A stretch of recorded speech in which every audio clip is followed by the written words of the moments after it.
오늘은 1945년 우리나라가 일제치하로부터 광복을 맞이하게 되어지는 광복 80주년입니다.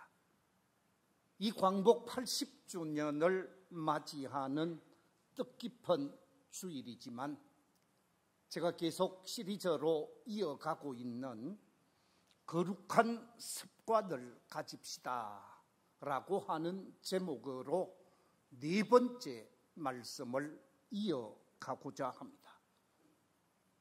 세 번에 걸쳐서 전한 거룩한 습관 시리즈에 관해서 제일 첫 시간에는 하나님 앞에서 우리가 가져야 할 거룩한 습관, 택함 받은 하나님의 자녀된 자로서 가져야 할 습관을 한 가지 나누었는데, 그 습관은 다름이 아니라 하나님을 만나는 복된 생활 습관이라 라고 말씀을 드리면서 세 가지 측면에서 말씀을 드렸습니다. 예배 생활을 통해서 하나님을 만나는 습관이 되어지고, 하나님의 말씀을 가까이 함으로 하나님을 만나는 습관을 가지게 되어지고, 하나님 앞에 두 손 모아 기도함으로 하나님을 만나는 습관을 가지자. 이 하나님을 만나는 습관을 가지게 되어질 때 우리의 영적 성장이 이루어지고 성숙한 신앙인의 삶을 살아갈 수가 있다고 말씀을 드렸습니다. 두 번째 드린 말씀은 사람 앞에서, 세상 속에서 우리가 드러내야 할 거룩한 습관으로서 자기 성장을 위한 습관 속에서 첫 번째 강조되어진 말씀은 복음을 전하는 전도의 생활 습관이라 그랬습니다. 그래서 그 영혼을 살리고 그 심령을 살려서 하나님을 기쁘시게 하는 삶이 되어져야 한다고 말씀을 드렸고, 세 번째 드린 말씀은 이웃을 섬기는 섬김의 생활 습관을 통해서 세상을 감동시키는 하나님의 사람이 되어질 것을 말씀드렸습니다. 그리고 네 번째는 말씀 앞에서, 주어지는 말씀 앞에서 순종하는 생활 습관을 가지게 되어지면서 영혼이 잘 되게 되어지고 범사가 잘 되는 길을 걸어가자고 말씀을 드렸고, 다섯 번째 드린 말씀은 우리가 어느 생활을 하는 삶에 있어서 우리의 어느 생활, 우리의 말이 복된 말, 위로의 말, 축복의 말, 격려의 말, 사람을 살리는 어느 생활을 하자라고 말씀을 드렸습니다. 오늘도 계속해서 그리스도인들의 거룩한 생활 습관, 그것은 다름이 아니라 우리가 가져야 할 거룩한 생활 습관은 범사에 감사하는 감사의 생활 습관입니다.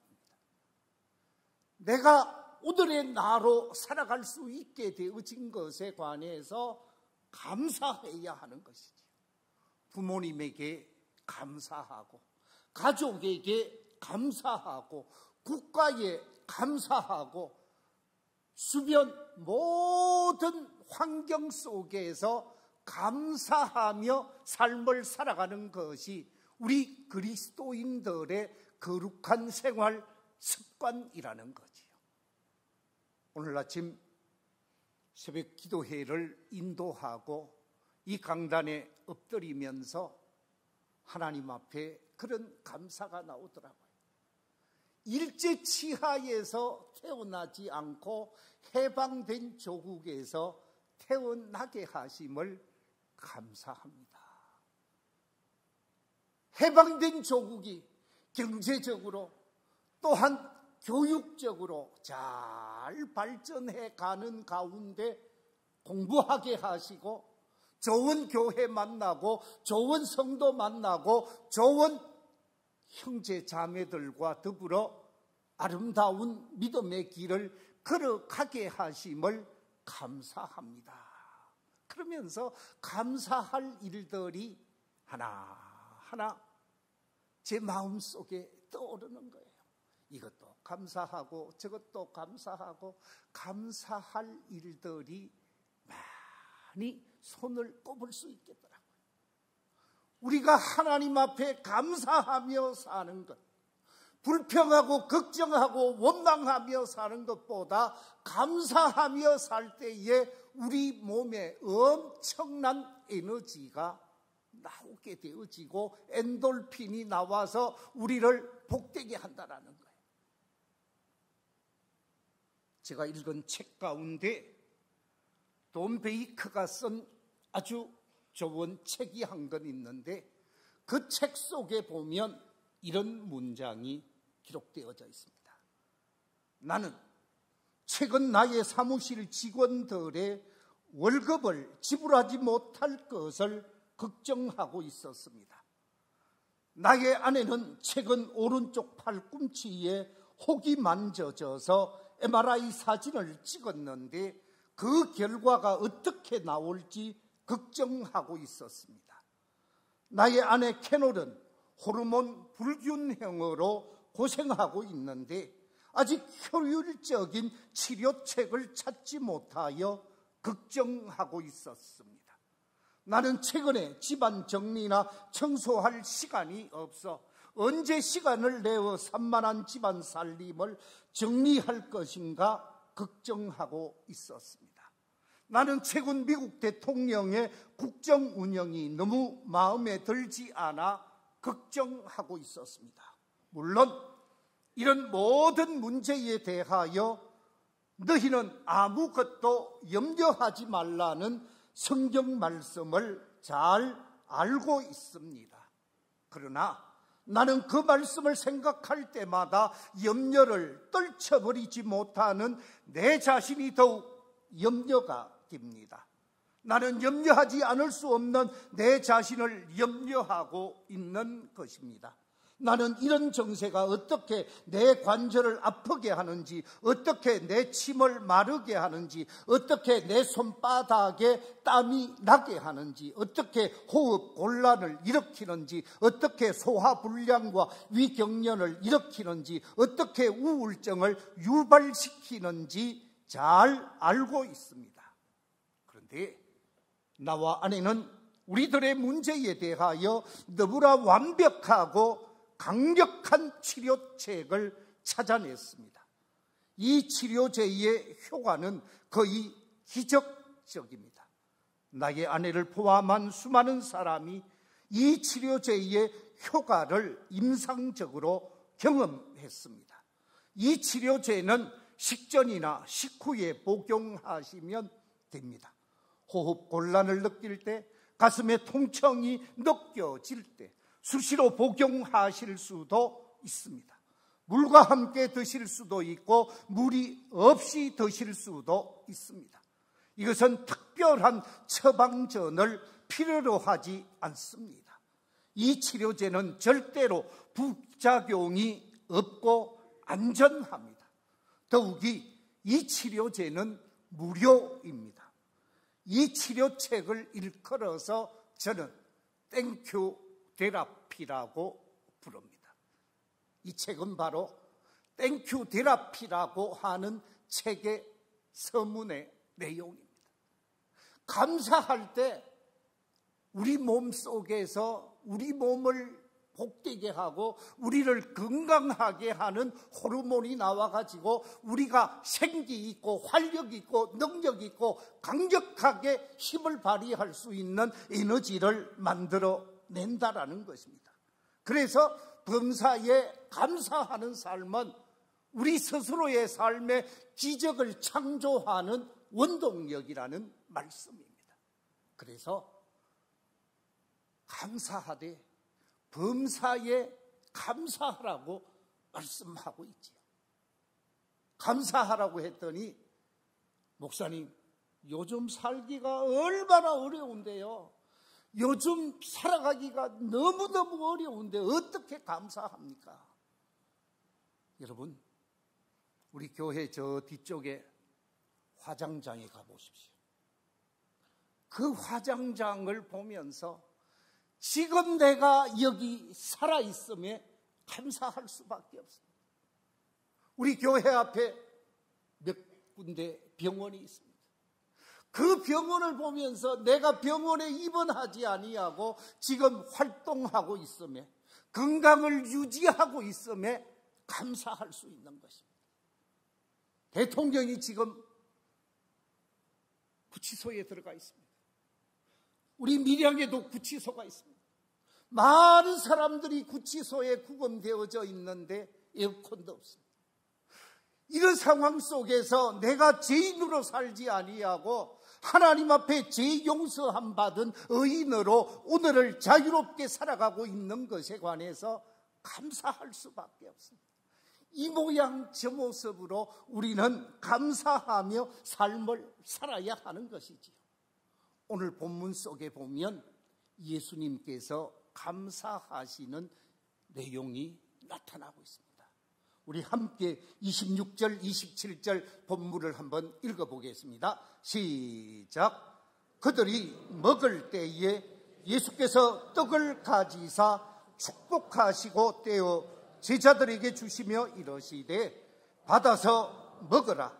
이것은 내 몸이니라 하시고 또 잔을 가지사 감사 기도하시고 그들에게 주시며 이러시되 너희가 다 이것을 마시라. 오늘 이 말씀 속에서 떡을 가지사 축복하셨다 그랬고 잔을 가지사 감사 기도하셨다 그랬습니다. 떡을 들어서 축복하시고 잔을 들어서 감사했다고 그랬는데 여기서 축복이라는 말, 감사라는 말을 원어를 보면 똑같습니다. 복이라는 말과 감사라는 말은 같은 말로 쓰여지고 있다는 의미이지요. 그렇습니다. 우리가 삶의 현장에서 많은 은혜와 복을 경험한 사람으로 감사하며 삶을 살아야 한다는 것입니다. 오늘 이 말씀을 하신 배경을 여러분 한번 생각해 보십시오. 예수님은 이 사건 이후에 겟세마네를 찾게 되어지고 겟세마네의 기도 동산에서 체포되어지고 종교 재판, 정치 재판을 받고 십자가에 못 박혀 죽게 되어집니다. 이제 이 땅에서 살 날이 사흘도 안 된다는 거예요.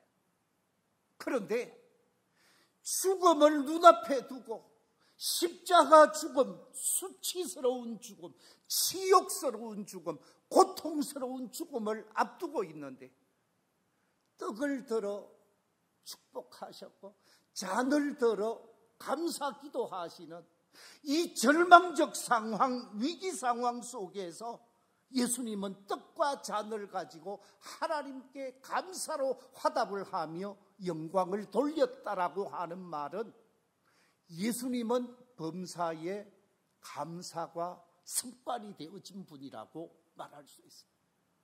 감사가 습관이 되어졌기에 죽음 앞에서, 위기 앞에서도 감사의 모습을 보여주고 있다는 거죠. 우리가 오병이어의 사건을 보게 되어지면 마태복음 10장, 14장에도 기록되어져 있고 마가복음 6장에도 기록되어져 있고 누가복음 9장과 요한복음 6장에 오병이어의 사건이 기록되어져 있습니다. 그런데 그 당시 예수님을 추종했던 사람이 몇 사람이나 되는가? 남자만 5,000명이었고 거기에다가 어린이들, 청소년들, 여인들, 노인들까지 다 포함하면 적어도 2만 명은 되었을 것이다. 주경학자들의 해석입니다. 그런데 그 2만 명이 예수님을 추종하고 있는데 때가 되어졌습니다. 먹어야 할 때가 되어졌는데 먹을 음식이 없었습니다. 중요한 것은 그때 안드레를 통해서 예수님에게 가져다 주신 어린 소년이 가지고 있었던 보리떡 5개, 물고기 2마리, 이 오병이어를 예수님에게 드렸습니다. 예수님에게 갖다 드렸더니 마태복음 14장 19절에 보면 그것을 들어서 축사하셨다, 감사 기도하셨다 그랬습니다. 무슨 얘기냐? 여러분, 이 2만 명에게 오병이어의 작은 도시락은 정말로 보잘것없는 거예요. 이거 어느 코에 붙이겠어요? 어느 입에 넣어주겠어요? 만약에 이것이 화근이 되어져서 분쟁의 씨앗이 되어지고 갈등의 요인이 되어질 수 있는데 예수님께서 이 작은 것을 가지고 축사하시고 떼어 나누시면서 모든 사람에게 먹이시는 놀라운 사건이 일어나게 되어졌습니다마는 제가 이 사건 속에서 예수님은 감사 생활이 몸에 배이신 분이다라는 것입니다.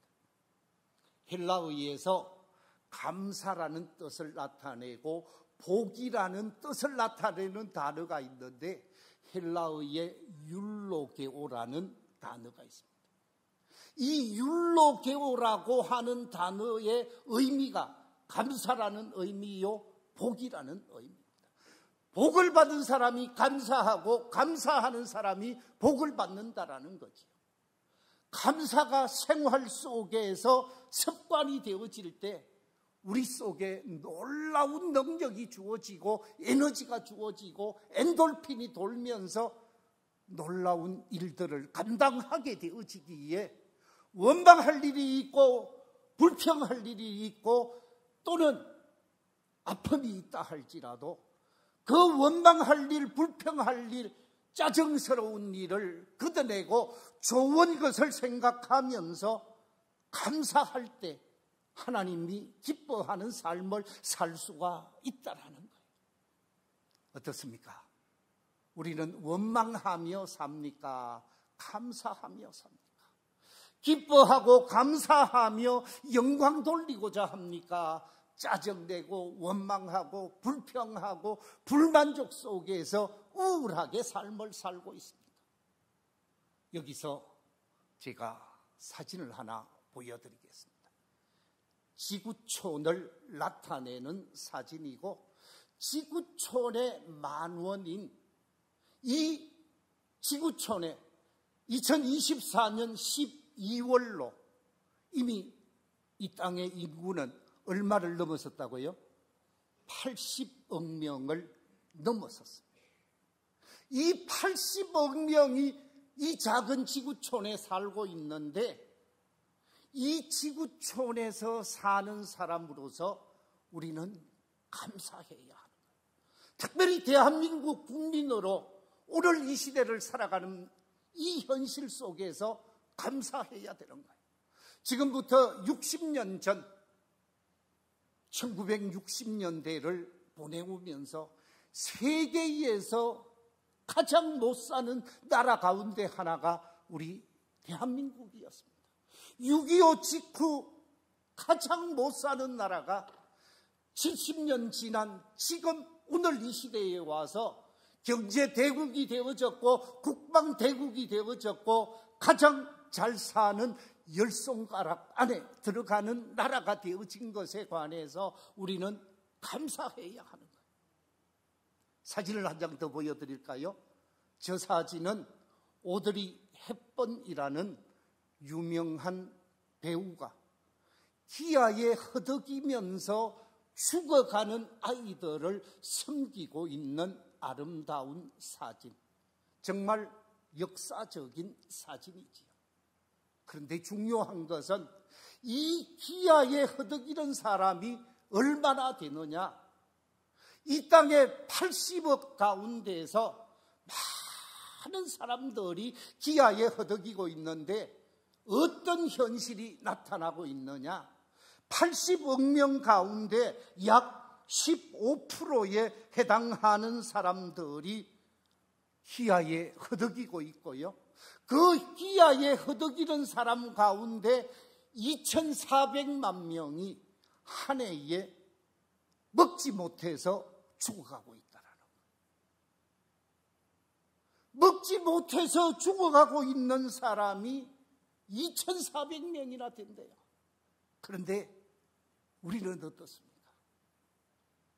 너무 먹으면 문제가 있다고, 너무 먹으면 건강에 안 좋다고 다이어트를 하고 있는데 살 빼기 위해서 엄청난 재정을 소모하고 있는 나라가 우리나라입니다.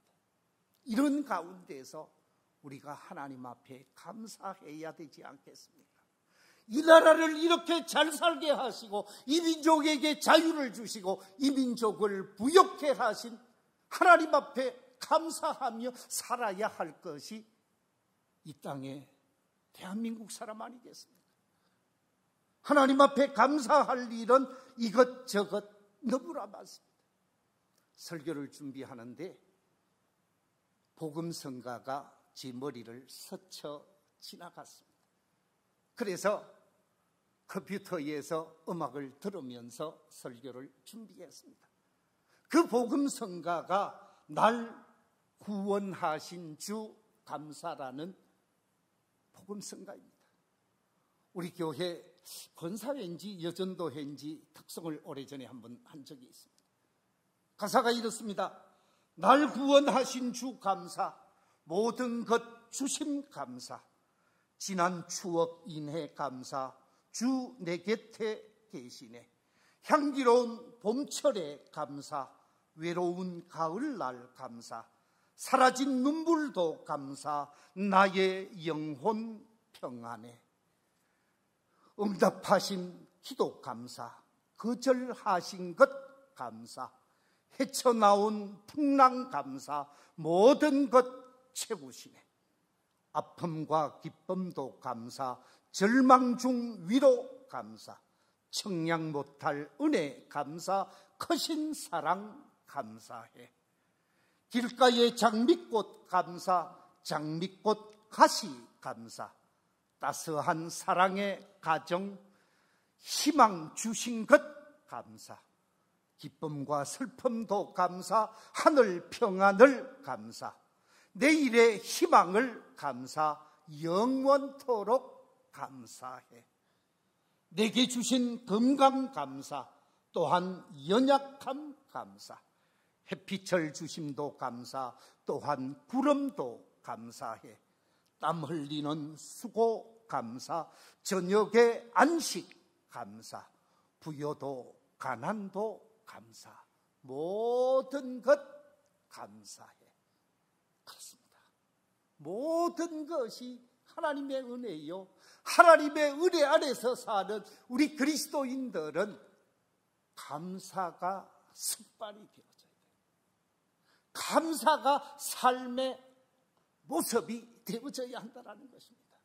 바라옵기는 이 자리에 계신 우리 모든 성도들이 감사가 생활 습관이 되어져서 하나님이 주시는 놀라운 에너지로 더 좋은 인생의 꽃을 피워가는 복된 성도들이 다 되시기를 주의 이름으로 축원합니다.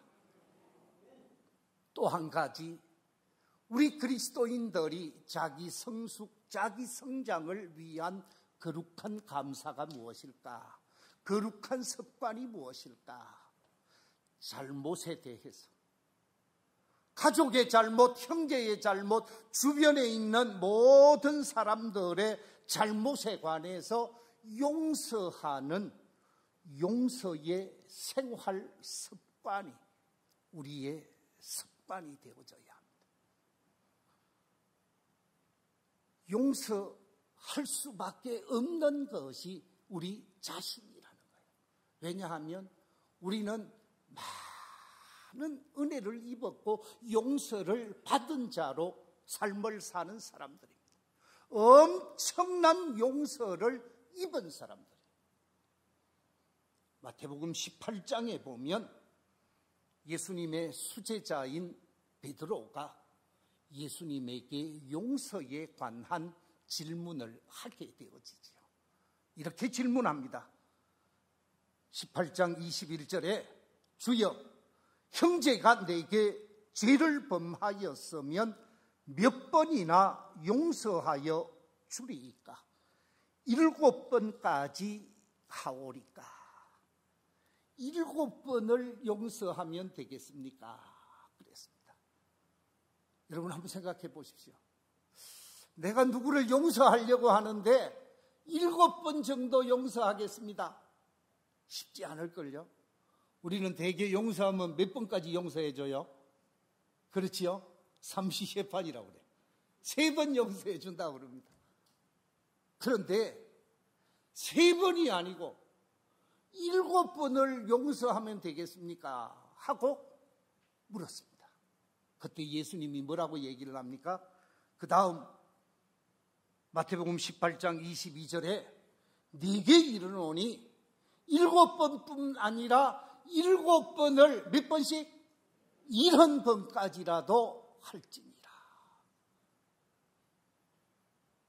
용서하며 사는 것이 우리의 삶의 모습이 되어야 한다라는 거예요.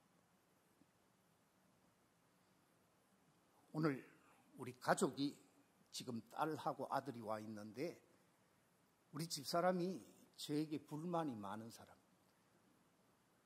왜 불만이 많느냐 하면 제가 그냥 아무것도 안 하고 있으면 관계가 없는데 밥 먹기 전에 저는 그냥 놀지 않고 제가 할 일, 공부할 일을 하고 있거든요. 그래서 열심히 뭘 하고 있으면 밥 먹으러 오라고 그래요. 그럼 제가 잘 안 갑니다. 바로 안 가요. 그러면 정성스럽게 준비한 식탁이 식기 전에 빨리 와서 먹으면 좋겠는데, 맛있게 먹어주면 좋겠는데 안 가니까 2번 데리고 오고 3번 데리고 오고. 얼마 전에는 제가 그랬습니다. 몇 시까지 오세요?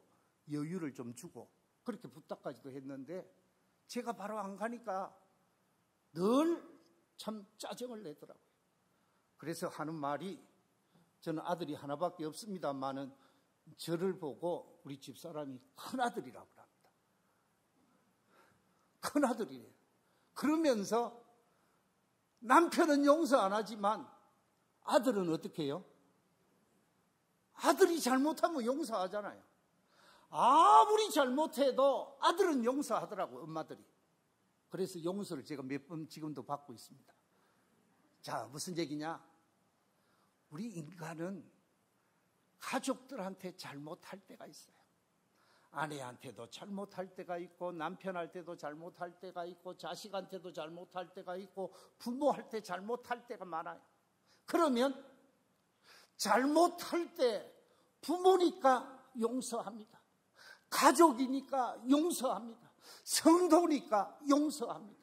하나님께서는 우리를 용서하시는 하나님이신데 70번씩 7번이 아니라 수도 없이 용서하시는 하나님이세요. 내 인생을 지금까지 살아오면서 제가 7749 490번만 잘못했겠어요? 4900번이라도 잘못했을 터인데 하나님께서는 저를 용서해 주시는 하나님이셨어요. 예수님께서 비유로 이렇게 말씀하십니다.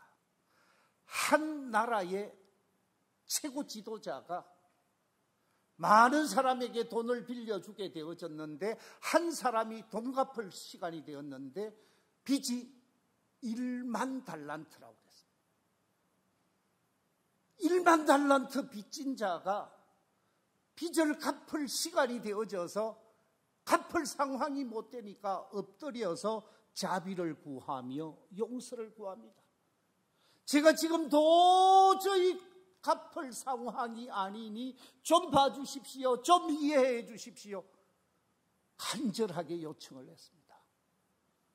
그를 긍휼히 여기고 그에게 자비를 베푸신 주인 임금이 1만 달란트 빚을 다 탕감해 주게 되어집니다. 자유인이 되어졌습니다. 빚을 더 이상 갚지 않게 되어졌습니다.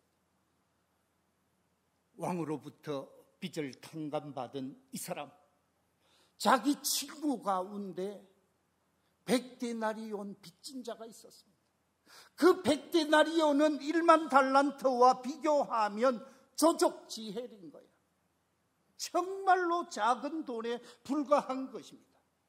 그런데 이 빚을 안 갚는다고 해서 그 형제를 감옥에 가두게 되어지고, 감옥에 가둔 사건이 온 주변의 사람들의 입과 입을 흘러가서 왕에게까지 들리게 되어집니다.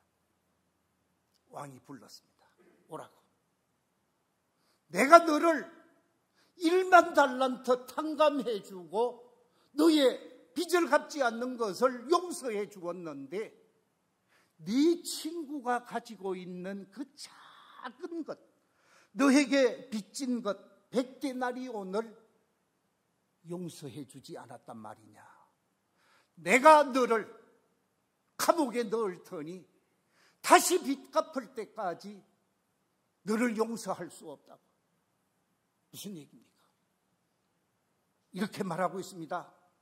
마태복음에 보면 마태복음 18장 32절 이하에 악한 종아, 네가 빌기에 내가 네 빚을 전부 탕감하여 주었거늘 내가 너를 불쌍히 여김같이 너도 네 동료를 불쌍히 여김이 마땅하지 아니하냐 하고, 주인이 노하여 그 빚을 다 갚도록 그를 옥졸들에게 넘기니라. 용서하지 않았기 때문에 용서받지 못하는 결과가 초래되어졌습니다. 우리는 용서하는 사람이에요. 우리 인간은 재성을 가지고 있기 때문에 재성을 가지고 있는 사람으로서 용서하며 삶을 살아야 합니다. 아내는 남편을 용서하고 남편은 아내를 용서하고 부모는 자식을 용서하고 자식은 부모를 용서하며 사는 것이 일륜이요 천륜입니다. 마태복음의 18장 35절에서 이렇게 말하고 있습니다. 너희가 각각 마음으로 형제를 용서하지 아니하면 나의 하늘 아버지께서도 너희에게 이와 같이 하시리라. 용서하며 살라는 거예요. 용서할 때 용서받을 수 있다는 말씀입니다. 저는 용서가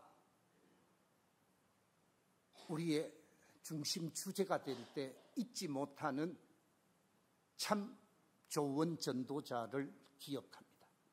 코리텐 붐이라는 복음 전도자입니다. 니들란드 출신입니다. 여러분 보시다시피 사진에 저분이 저렇게 인자한 모습, 늙어도 저렇게 늙어야 돼요. 정말 얼굴이 연세가 80이 넘었고 90이 넘었, 저 사진이 80이 넘었을 때의 사진인데 너무너무 얼굴에 인자함이 넘쳐나는 것을 보게 되어집니다. 이 코리텐 붐은 유대인이라는 이유 때문에 포로 수용소에 갇히게 되어지고 자기 아버지, 어머니, 언니 수용소에서 죽고 고생하고 자기 눈앞에서 독일의 교도관이 언니를 급탈하고 자신도 급탈했던 사람을 전도하면서 만나게 되어집니다. 그때 자신의 눈앞에 있는 저 교도관, 그렇게 우리 가족에게 모진 아픔을 주었던 교도관이 예배에 참여해서 집회에 참여한 것을 보고 도저히 용서할 수가 없었다고 합니다. 그때 성령님께서 자신의 마음속에 용서하라는 메시지를 주더라는 거예요. 나는 용서할 수 없습니다. 용서 못하겠습니다. 그랬더니 성령님이 이 부흥 여사에게 주신 말씀이 이렇습니다. 나는 네게 용서할 마음이 있느냐고 물은 것이 아니라 용서하라는 나의 명령에 순종하겠느냐고 물은 것이다. 순종하겠느냐고 물은 것이라고 말씀합니다. 성령의 명령에 순종하겠느냐고 물었을 때 거부하지 못하고 용서하겠다고 고백을 하고 눈앞에 있는 사람을 끌어안게 되어지는데, 그 끌어안은 그 미웠던 사람이 자신의 마음에 큰 감동을 일어나게 되어지고, 그 다음에는 완전히 새로운 세상이 열리는 듯 했다고 합니다. 용서하면 세상이 바뀌고 용서하면 인생이 바뀌게 되어진다라는 거죠. 그렇습니다. 우리는 용서가 생활 속에 습관이 되어야 합니다. 내 남편의 좀 부족한 부분, 내 아내의 마음에 들지 않는 부분, 내 자식, 내 가족, 내 며느리의 마음에 들지 않는 부분, 용서하고 이해하고 포용하는 아름다운 삶의 자세가 성숙한 그리스도인을 만들어가는 비결이라는 거예요. 말씀을 맺겠습니다. 오늘 두 가지 말씀을 드렸습니다. 성숙한 그리스도인으로 우리가 가져야 할 그리스도인다운 삶의 모습, 그것은 감사의 생활 습관이라 그랬습니다. 일상의 생활 속에서 감사의 생활 습관이 우리의 습관이 되어지고, 더 나아가서 용서의 생활 습관이 우리의 생활 습관이 되어질 때 우리는 참 그리스도인으로, 존경받는 그리스도인으로, 하나님의 사람으로 인정받게 되어지지요. 이런 거룩한 생활 습관이 우리의 삶을 복되게 하고 주변을 따뜻하게 하고 행복하게 하는 아름다운 삶이 되시기를 주의 이름으로 축원합니다.